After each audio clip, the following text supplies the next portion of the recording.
Благодарам за одговорот, почитуван министер.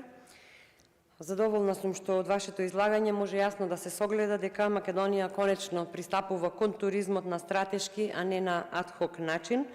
Пред некој ден го добивме и ребалансот. Среќна сум што после константни кратења во изминатите периоди на ставката за туризам, овој пат имаме подобрување. Дали е доволно? Не. Дали може повеќе? Секако дека може и секако дека треба. Меѓутоа се радувам што барем немаме кратења. Токму стратешки пристап му недостигаше на туристичкиот сектор во изминатите години, кој подразбира долгорочна визија, јасно поставени приоритети и координиран пристап помеѓу институциите, стопанството и експертската јавност.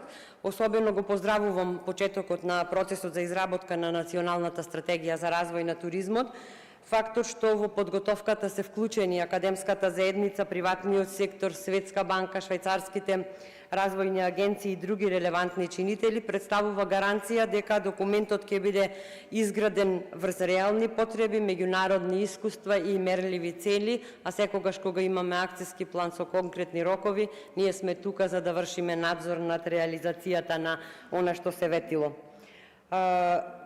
Особено важен за мене исклучително е акцентот ставен на руралниот и планинскиот туризам.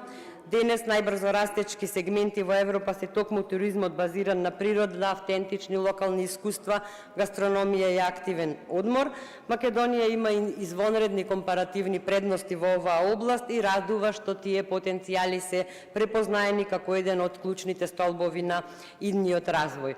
Поради сето ова, сакам да изразам задоволство од вашиот одговор и немам дополнителни прашања. Ви благодарам.